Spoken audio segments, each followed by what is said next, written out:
Hello guys, welcome. कैसे हैं यार? सबसे पहले उन स्टूडेंट्स को थैंक यू जो यार लगातार वीडियो देख रहे हैं, शेयर कर रहे हैं, मैक्सिमम फ्रेंड को सजेस्ट कर रहे हैं। लास्ट क्लास में बच्चे मैंने आपको पढ़ाया था अकाउंटिंग इक्वेशन का 3 प्रैक्टिकल क्वेश्चन बताए थे। आज के वीडियो में मैं आपका 2 प्रैक्टिकल क्वेश्चन बताऊंगा जो आपके लिए ज्यादा अच्छा है। ठीक है, साथ साथ यार उससे आपका कॉन्सेप्ट क्लियर होगा। और आपके लिए यह कह रहा हूं, अगर आप डीके गोयल, टीएस ग्रीवाल, अगर आप एसके सिंह किसी भी ऑथर के बुक को अगर बना रहे हैं तो काइंडली पूरा बनाइए। जो डाउट होता है आप हमें व्हाट्सएप कीजिए, मैं नेक्स्ट वीडियो में आपके वह प्रॉब्लम को डिस्कस करूंगा। ठीक है, चलिए ध्यान दीजिए, आज के क्वेश्चन की तरफ चलते हैं। देखिए बच्चे, यह आपका फर्स्ट क्वेश्चन है, आप इसे राइट डाउन कर लीजिए। इस क्वेश्चन को पहले मैं बनाऊंगा, ठीक है, आप इसे राइट डाउन कर लीजिए। ठीक है, अच्छे तरीके से चलते इस क्वेश्चन को सॉल्व करते हैं। ध्यान दीजिएगा बच्चे, हाँ बच्चे ध्यान दीजिएगा, इस क्वेश्चन को सॉल्व कर रहे हैं आपका। देखिए बच्चे, छोटा छोटा क्वेश्चन में आपका कंफ्यूजन वाला जो टर्म है उसको मैं क्लियर कर दे रहा हूं, ताकि जब आप लॉन्ग प्रैक्टिकल क्वेश्चन अपने बुक में बनाए तो वह टर्म्स आपको परेशान ना करे, वह टर्म आपको परेशान ना करे। चलिए ध्यान दीजिएगा, पहले था आपका स्टार्टेड बिजनेस विद कैश 50,000 का, 50,000 का। क्लियर, यहां देखिएगा स्टार्टेड बिजनेस विद कैश, मैंने यहाँ पे 50,000 लिखा हुआ था, पहला टर्म था यह। ठीक है, तो एसेट साइड में हम यहाँ कैश लिख देंगे, कैश में 50,000 हमारा गया। और सेम इक्वेशन लास्ट क्लास में बताए थे कि कैपिटल भी हमारा 50,000 हो जाएगा, कैपिटल भी हमारा कितना हो जाएगा, 50,000 हो जाएगा। ठीक है, अब वहां पे सेकेंड आपका टर्म बोल रहा है सैलरी पेड 2,000, सेकेंड आपका टर्म बोल रहा है सैलरी पेड 2,000। अब देखिए बच्चे, एक बात ध्यान समझिएगा, सैलरी 2,000 जब पेड किए तो आपका सैलरी मतलब कैश से 2,000 डिडक्ट हो जाएगा। क्लियर, और कैश आपका कितना हो गया, 48,000 हो जाएगा। लास्ट क्लास में हम आपको यह बताए थे कि बच्चे जब भी कोई खर्च होता है इक्वेशन में तो आप कैपिटल से माइनस करते हो। तो सैलरी 2,000 पेड किए, हम माइनस कर देंगे यहाँ पे, तो हमारा यहाँ पे हो जाएगा 48,000, यह भी। ठीक है, अब आगे देखिए बच्चे, थर्ड आपका बोल रहा था बेजेज आउटस्टैंडिंग 200, थर्ड था आपका बेजेज आउटस्टैंडिंग 200। ध्यान से समझिए बच्चे, एकदम इंपॉर्टेंट टर्म है, अच्छे से समझिए। क्या रहा है, बेजेज आउटस्टैंडिंग है 200 रुपया, मतलब बेजेज मजदूरी 200 रुपया हमने पेड नहीं करा है, पेड हमने 200 रुपया नहीं करा है, तो हमारा कैश से 200 नहीं ना कमेगा बच्चे, लेकिन यह तो खर्च है। और याद कीजिए आपका एक्रूअल बेसिस कॉन्सेप्ट, जो भी खर्च इस साल से रिलेटेड है उसे हमें इस साल ही मेंशन करना। तो यह बेजेज जो होगा आपका 200 रुपया खर्च है, लेकिन आउटस्टैंडिंग है ना बच्चा, अभी तक आपने पेड नहीं करा, तो कैश तो हमारा बराबर 48,000 का वैसे ही 48,000 रहेगा। क्यों 48,000 रहेगा सर? क्योंकि बेजेज का 200 हमने पेड नहीं करा था, बेजेज वैसे ही था लेकिन बाकी था, हम फ्यूचर में उसको पेड करते। लाइबिलिटी, जब कोई भी खर्च आउटस्टैंडिंग रहता है तो वह लाइबिलिटीज बन जाता है बच्चे। ठीक है, लेकिन खर्च था तो हम क्या बताए थे कि कोई भी खर्च होगा तो कैपिटल से आप माइनस कर दीजिएगा। तो हम आउटस्टैंडिंग बेजेज है 200 खर्च है, कैपिटल से माइनस कर दिए, 47,800 आपका कैपिटल हो गया। क्लियर, लेकिन अगर कोई खर्च आउटस्टैंडिंग रहता है ना बच्चे, तो वह लाइबिलिटीज होता है। ठीक है, और लाइबिलिटी जब होगा तो हम उसे आउटस्टैंडिंग ऐसे लाइबिलिटी साइड में लिख देंगे, आउटस्टैंडिंग बेजेज, मतलब कोई खर्च आउटस्टैंडिंग है तो वह लाइबिलिटीज हो जाएगा, हम ऐसे लिख देंगे। क्लियर, अब देखिए बच्चे, उसके बाद हम आते हैं, आपका फोर्थ नंबर बोल रहा है interest due but not yet paid 100। क्या क्या रहा है समझाते हैं, interest due but not paid 100। समझिएगा टर्म को बच्चे, इंटरेस्ट ड्यू है मतलब इंटरेस्ट का टाइम आ चुका है कि इंटरेस्ट देना है, देना क्यों है, बट नॉट एट पेड लिखा है ना, ब्याज इंटरेस्ट मिलता भी है और पेड भी करना होगा। कैसे? अगर हम कहीं पैसा इन्वेस्ट किए बच्चे तो वहां से इंटरेस्ट हमें मिलेगा, लेकिन अगर हमने किसी से उधार ले रखा है तो वह इंटरेस्ट हमें पेड आउट करना पड़ेगा। तो इंटरेस्ट पेड करने का टाइम आ गया लेकिन पेड नहीं हुआ, तो यह भी एक प्रकार का खर्च है जो अभी पेड नहीं हुआ, लाइबिलिटीज बना हुआ रहेगा। तो अभी पेड तो किए नहीं थे, तो कैश आपका 48,000 का 48,000 वैसे ही रह गया। लेकिन खर्च है तो जब भी इंटरेस्ट पेड खर्च है तो यह कैपिटल से माइनस होगा बच्चे। कैपिटल आपका 47,700 हो गया। क्लियर? और आपका यहाँ पे आउटस्टैंडिंग बेजिस तो 200 रहा ही रहा, साथ साथ आउटस्टैंडिंग इंटरेस्ट भी आप यहाँ पे लाइबिलिटी साइड में एक और क्रिएट कर लीजिएगा 100 रुपीज का। क्लियर? यार बराबर यार कॉपी को मतलब रोटेट करके बनाइएगा, ठीक है बच्चे, जल्दी, मतलब ये थोड़ा सा है ऐसा कि फॉर्मेट आपका ज्यादा बड़ा आ जाएगा। नेक्स्ट है आपका रेंट पेड इन एडवांस 150। समझिएगा बच्चे, रेंट देने का टाइम आया नहीं था, समय से पहले अगर कोई खर्च कर देते हैं, एडवांस में रेंट पेड कर दिए, समय से पहले, ड्यूरेशन पूरा नहीं हुआ था, समय से पहले रेंट पेड कर दिया गया 150 का, तो यहां पे पहले हम लिखते हैं 5वां number, rent paid in advance बोल रहा था 150 पेड करे हैं बच्चे, तो पैसा तो कमेगा ना, कैश में कम गया, तो यहां पे हो जाएगा 47,850 होगा ना। क्लियर? 150 पेड किए तो समझिए एकदम अच्छे तरीके से, राइट डाउन भी कर लीजिएगा नोट बना के बच्चे, आपको ज्यादा कॉन्सेप्ट क्लियर होगा। अगर कोई भी खर्च है, अगर कोई भी एक्सपेंस हो रहा है और अगर हमने समय से पहले उसे पेड कर दिया, मतलब अगर कोई फ्यूचर का खर्च है और खर्च जो आगे होने वाला था अगर हमने उसे अभी पेड कर दिया तो वह हमारे लिए एसेट्स बन जाता है, वह हमारे लिए क्या बनता है? एसेट्स बन जाएगा। तो यहां पे हम ऐसे लिख देंगे asset siding advance expense, advance rent भी लिख सकते थे बच्चे। कितना अमाउंट पेड किए? 150 हो गया आपका। क्लियर? एडवांस एक्सपेंस आपका पेड किए। अब एक बात सर, खर्च था ना, तो अभी कैपिटल से क्यों नहीं माइनस कर दी? आप लोग के मन में सवाल आ रहा होगा कि सर हमारा एडवांस रेंट पेड किए, रेंट तो खर्च था हमारा लेकिन हमने पेड करा, तो आप यहाँ पे कैपिटल से नहीं घटाए। देखिए बच्चे, एक्रूअल बेसिस कॉन्सेप्ट यह बोलता है कि जो जिस समय का खर्च है हमें उसी समय उसे डिडक्ट करना, ठीक है, घटाना। अब देखिए यहाँ पे जो रेंट हम 150 पेड किए हैं बच्चे, यह तो एडवांस में ना पेड किए हैं, मतलब यह इस साल का खर्च नहीं है। और जिस साल, अगर अगले साल का होगा एडवांस, तो जब हम उस साल पहुंचेंगे तब हम कैश से माइनस, सॉरी कैपिटल से माइनस कर सकते हैं। क्लियर? जो जिस समय का खर्च रहेगा उसी समय वह माइनस होगा, ठीक है। लेकिन यहाँ पे इस साल का खर्च नहीं था, इसी कारण से कैपिटल से माइनस नहीं किया और एडवांस एक्सपेंस आपके लिए एक एसेट बन गया। पक्का? अब यहां तक आपका पूरा कॉन्सेप्ट क्लियर है। हम बैलेंस शीट बना करके दिखा देते हैं बच्चे, जिससे आपको लगेगा कि हाँ सर हमारा एसेट और लायबिलिटीज दोनों साइड बराबर आ गया।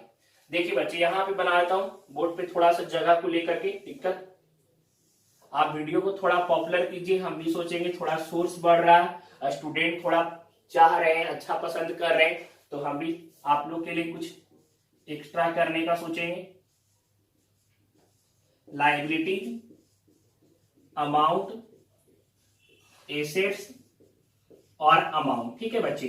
अब देखिए, हम सबसे पहले लायबिलिटी साइड को लिख देते हैं। लायबिलिटी में कैपिटल दिख रहा था आपका, कैपिटल कितना था? 47,700। आउटस्टैंडिंग वेजेज था आपका, लायबिलिटीज हो जाएगा, कोई भी खर्च अगर आउटस्टैंडिंग है ना तो लायबिलिटीज हो जाएगा। और आउटस्टैंडिंग इंटरेस्ट 100, ठीक है बच्चे। अब देखिए, यहां पे आपका कैश एसेट साइड में दिख रहा है हमें 47,850 और आपका था एडवांस रेंट 150, 48,000 टोटल। यहां भी आपका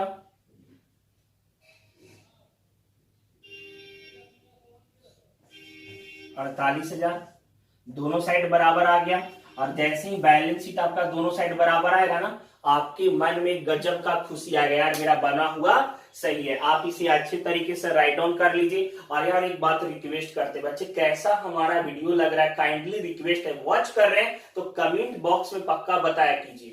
क्लियर? अगर किसी प्रकार से अगर आप चाहते हैं थोड़ा एक्स्ट्रा तो वो भी बताइए कि सर कुछ ऐसा बता दीजिए, एक क्वेश्चन सॉल्व कर दीजिए, थोड़ा उससे कॉन्सेप्ट आपका भी डेवलप होगा। ठीक है, अच्छे से राइट डाउन कीजिए। चलिए सेकंड क्वेश्चन की तरफ चलते हैं। ठीक है, ध्यान दीजिएगा।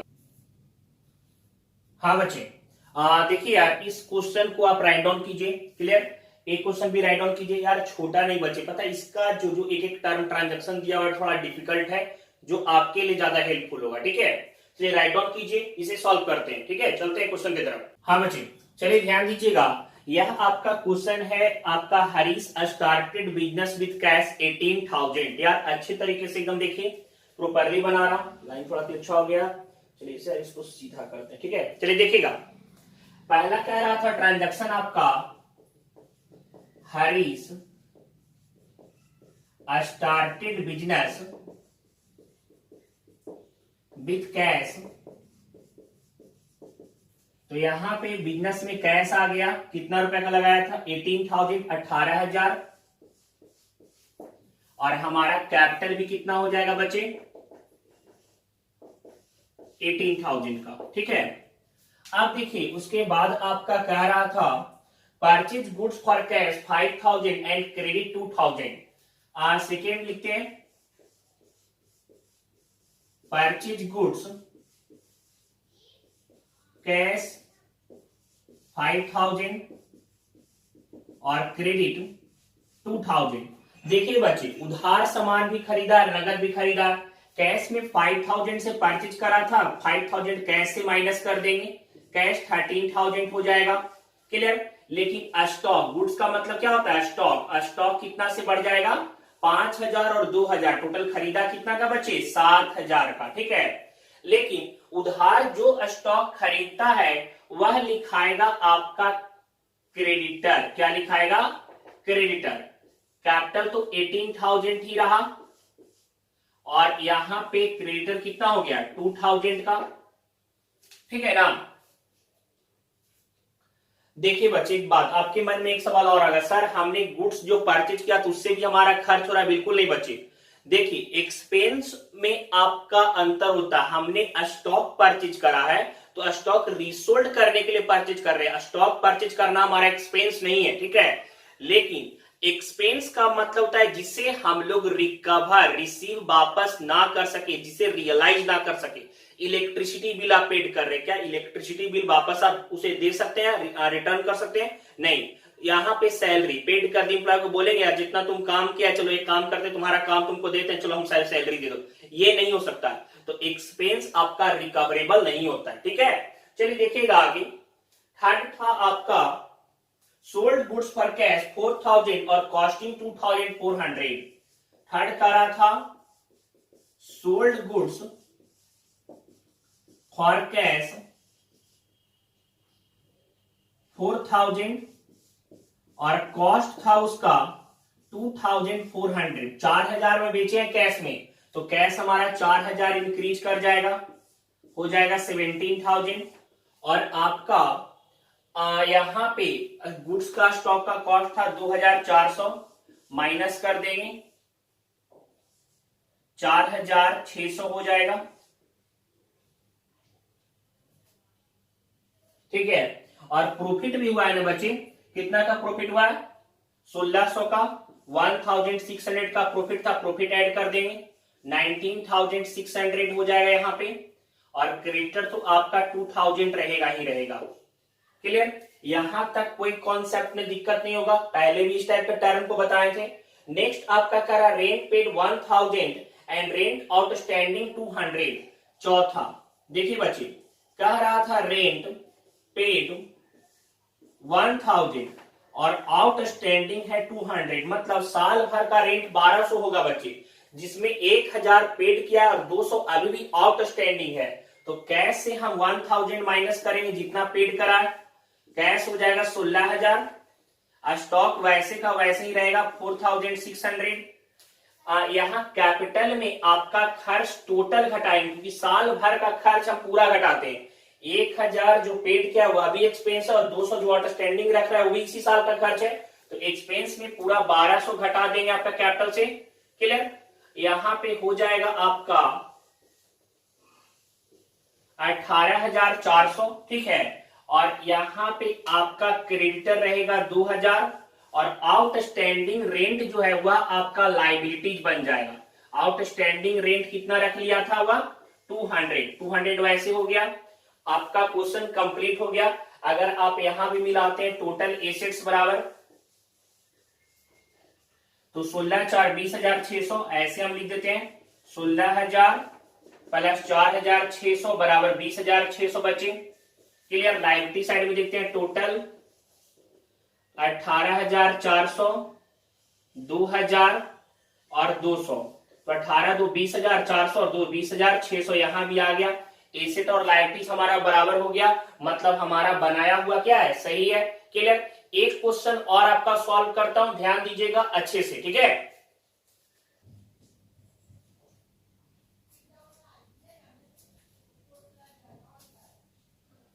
हाँ बच्चे, थर्ड क्वेश्चन में आपका चलते हैं यार, थोड़ा सा और आपका फुल सेटलमेंट टाइप का क्वेश्चन है यार। कोई टर्म दिया हो फुल सेटलमेंट, आप देखिएगा अच्छी तरीके से। सबसे पहले बोल रहा है आपका started business with cash 70,000। Started business with cash कितना, 70,000, ठीक है। पहला टर्म हम लोग लिखते हैं, पहला ट्रांजैक्शन था स्टार्टेड बिजनेस विथ कैश 70,000, ठीक है। छोटा थोड़ा लिख रहा हूं बच्चे, कैश में 70,000 लगाया, बिजनेस का कैपिटल भी हो गया 70,000 का, ठीक है। नेक्स्ट है आपका क्रेडिट परचेज ऑफ गुड्स 18,000। उधार में सामान खरीदा, उधार गुड्स खरीदा, क्रेडिट परचेज ऑफ गुड्स 18,000 का। 18,000 का उधार खरीदा है तो 70,000 स्टॉक वैसे का वैसे रह जाएगा, लेकिन स्टॉक यहां पे हो जाएगा 18,000। 18,000 का स्टॉक हो जाएगा बच्चे। क्लियर? और अगर उधार खरीदते हैं स्टॉक तो वह क्या कहलाएगा, लाइबिलिटीज। क्या कहलाएगा, लाइबिलिटीज, ठीक है। और लाइबिलिटीज में आपका क्रेडिटर हो गया कितना का, 18,000 का। क्लियर? अब आगे बोल रहा था बच्चे, payment made to creditor in full settlement 17,500। ध्यान से समझिए एकदम अच्छे तरीके से लाइन को।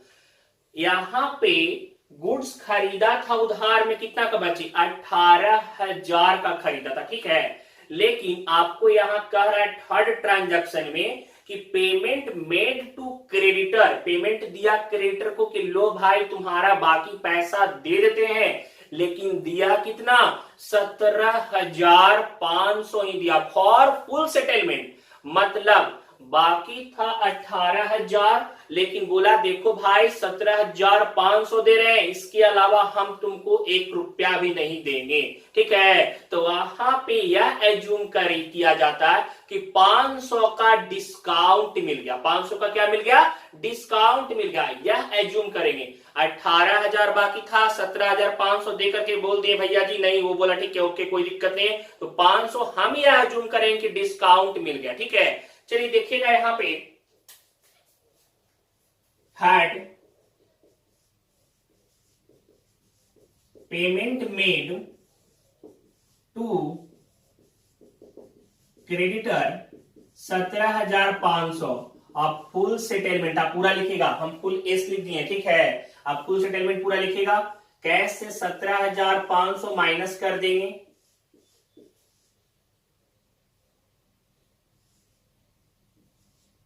क्लियर बच्चे। यहां स्टॉक आपका 18 का 18,000 पूरा रह जाएगा, क्लियर। कैपिटल में जब डिस्काउंट मिलता है तो 500 ऐड हो जाता है, ठीक है। तो यहां पे कैपिटल हो जाएगा 70,500। डिस्काउंट देते, अगर डिस्काउंट हम अपने कस्टमर को देते तो माइनस करते, लेकिन डिस्काउंट मिला है, फायदा हो गया तो प्लस कर देंगे, ठीक है। और क्रेडिटर का पूरा पैसा खत्म, क्रेडिटर हो गया जीरो। क्यों? पूरा पैसा खत्म, दे चुके हैं, 17,500 दिए और बोले कि दोबारा नहीं देंगे भाई, इतना में ओके है, ठीक है। तो यहां पे अब आगे देखिएगा, बता रहे नेक्स्ट आपका फोर्थ ट्रांजैक्शन बोल रहा है बच्चे, परचेज मशीनरी फॉर कैश 20,000। चौथा में एक एसेट खरीदा, परचेज मशीनरी और फॉर कैश, एम लिखे मशीनरी मान लीजिएगा, 20,000 का खरीदा कैश में, तो कैश 20,000 घट जाएगा, क्लियर। 0 0 5 2 और यहां 3, ठीक है। स्टॉक 18,000 का 18,000 ही रहा, कोई चेंजिंग नहीं हुआ। लेकिन बिजनेस में एक नया एसेट क्रिएट हो गया जिसका नाम था मशीन, और मशीनरी कितना का क्रिएट हो गया? 20,000 का, 20,000 का मशीनरी आ गया, ठीक है। कैपिटल वैसे ही रह गया 70,500 का, और क्रेडिटर तो अब जीरो ही है, क्रेडिटर का कोई वैल्यू ही नहीं है, ठीक है। आगे नेक्स्ट कर रहा था डिप्रिसिएशन और मशीनरी 2,000। देखिए बच्चे, डिप्रिसिएशन क्या होता है? देखिए, अगर हम किसी एसेट्स का, किसी संपत्ति का यूज कर रहे हैं, तो उसका वैल्यू में जो कमी आएगा ना बच्चे, वह डेप्रिसिएशन कहलाता है। यार दिन भर में आप कितने सारे एसेट्स का यूज करते हो, मोबाइल, टैबलेट, किचन में कितना सामान है आपका, चेयर, डेस्क, जो भी थिंग आप देख रहे हो, रेफ्रिजरेटर, एसी, तो यूज होने के बाद उसका वैल्यू कमता है ना। यार भैया जी 10,000 में खरीदा, अभी जाइए बेच लीजिए 10,000 में, नहीं बिकेगा, कम गया उसका वैल्यू। तो एसेट्स का जो यूज होने के साथ उसके वैल्यू में जो रिडक्शन होता है, रिड्यूस कर रहा है, वह आपका कहलाएगा डेप्रिसिएशन, क्लियर। और डेप्रिसिएशन इसको लॉस या एक्सपेंस मान के चलते हैं। तो यहां पे आपका बोल रहा था कि मशीनरी में जो है वह 2,000 का डेप्रिसिएशन हो गया, तो पांचवा ऐसे लिख देंगे, डेप्रिसिएशन ऑन मशीन 2,000। कैश वैसे का वैसे रह जाएगा, 32,500 का कैश है आपके फर्म में, ठीक है। स्टॉक 18,000 का 18,000 ही रहेगा। मशीनरी 20,000 का था, लेकिन 2,000 डिप्रिसिएट करने के बाद अब मशीनरी कितना का हो गया? 18,000 का। और क्या बोले थे, जब कोई भी खर्च होगा, लॉस होगा, एक्सपेंस होगा, कैपिटल से माइनस करेंगे, 2,000 कैपिटल से माइनस कर दीजिए, आपका कैपिटल हो जाएगा 68,500 पक्का। और क्रेडिटर आपका क्या हो गया? जीरो। अब देखिए बच्चे, बैलेंस शीट बना करके दिखाता हूं कि आपका एसेट और लायबिलिटी दोनों साइड बराबर होगा। चलिए देखिएगा, छोटा सा बना दे रहा हूं समझाने के लिए। एसेट साइड में क्या क्या है? Cash 32,500, stock 18,000, machinery 18,000। उधर साइड क्रेडिटर बस है, सॉरी कैपिटल 68,500। सबको जरा जोड़ते हैं ना बच्चे।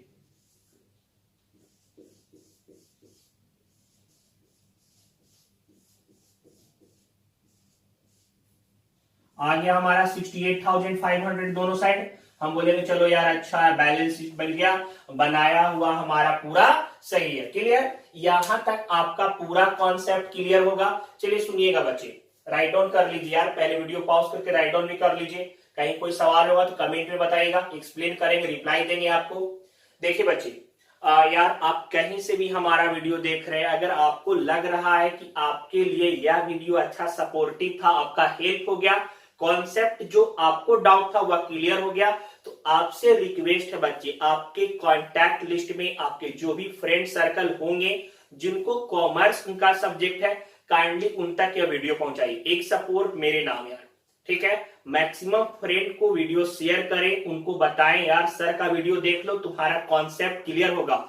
एक रिक्वेस्ट और, अगर आप बिहार से बिलोंग करते हो और पटना आना चाहते हैं क्लास करने के लिए, तो मोस्ट वेलकम है, आप आर्या कॉमर्स कैरियर आए। लाइव से पढ़ने से अच्छा यार सामने से फेस टू फेस पढ़े, आपके लिए ज्यादा हेल्पफुल रहेगा, ठीक है। बाय, सी यू, मिलेंगे नेक्स्ट क्लास में नए टॉपिक के साथ में। नया टॉपिक, नया चैप्टर, सस्पेंस है, क्या चालू करूंगा बताऊंगा।